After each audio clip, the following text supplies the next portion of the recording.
বহুত দুখত পৰিছোঁ।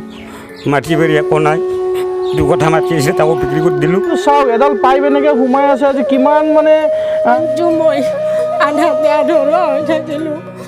গাত পাইপ এডাল লাগি আছে ভালকৈ।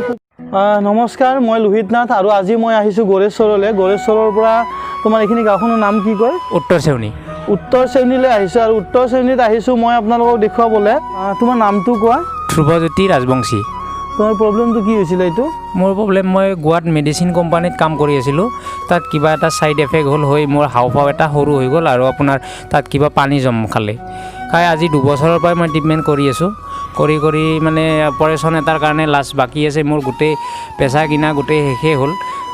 তাৰপিছতে এতিয়া মোৰ মানে উপায় নাইকিয়া হৈছে। এই অপাৰেশ্যনটোৰ কাৰণে 50,000 মানৰ কথা কৈছে ডক্টৰে। গতিকে সেইখিনি এতিয়া মোৰ হাতত নাই কাৰণে মই আজি ৰাইজৰ ওচৰত মানে ক'ব লগা হৈছে কথাখিনি। এতিয়া এইফালে কি উশাহটো এইফালে লোৱা হৈ আছে নেকি? নাই এইফালে আপোনাৰ ডক্টৰৰ মতেতো এটা কিবা এটা লিকুইড ওলোৱাৰ কাৰণে দিছে।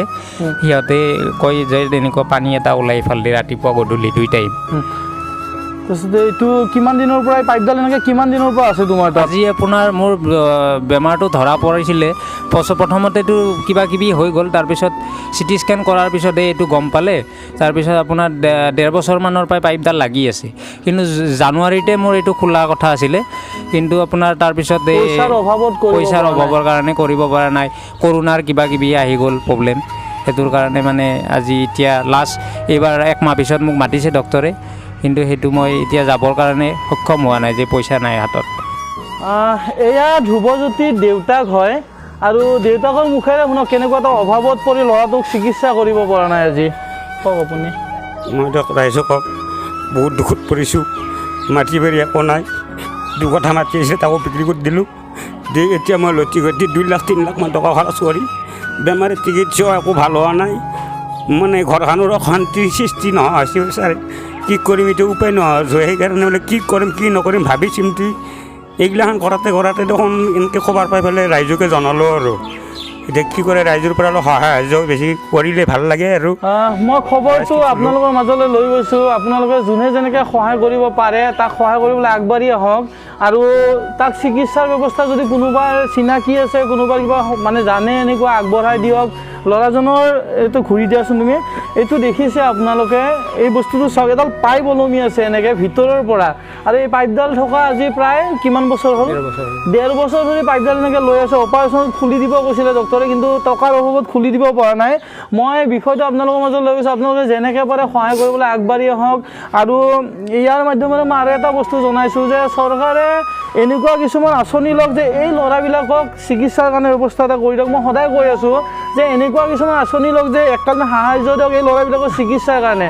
আজি এনেকৈ সৰু ল'ৰাবিলাক এনে গাঁৱে ভূঞে পৰি আছে আৰু সেই ল'ৰাবিলাকে কোনো ধৰণৰ চিকিৎসা কৰিব পৰা নাই। তাৰমানে এই চিকিৎসা কৰিব নোৱাৰাৰ কাৰণে সিহঁতে এনেকৈ পৰি আছে। সেইখিনিয়ে মই দেখুৱাই আছোঁ যে আপোনালোকে আৰু ভিডিঅ'টো যিমান পাৰে শ্বেয়াৰ কৰি দিব।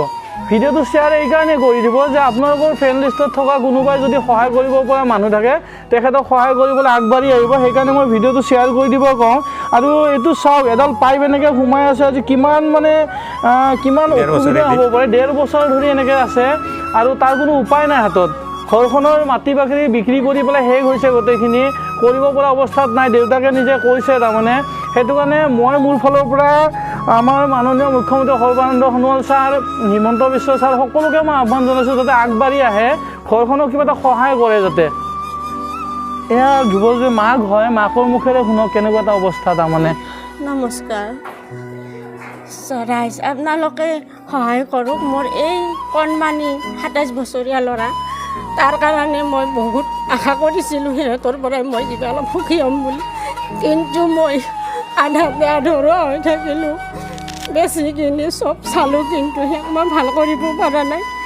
এতিয়া যিজন মাজুটো ল'ৰাও তাতে আছিল, অলপমান গোৱাৰ পৰাই অলপমান তাক কিবা ট্ৰিটমেণ্ট কৰি আছিল, কিন্তু তাৰো দুৰৱস্থা। মোৰে কপাল বেয়া, তাৰো বেমাৰত ভুগি আছে। সি এতিয়া তাক ঘৰৰ ৰুমৰ মালিকে তাক চাই আছে, কিন্তু তাক আহিব দিয়া নাই ঘৰত এনেকুৱা কাৰণে।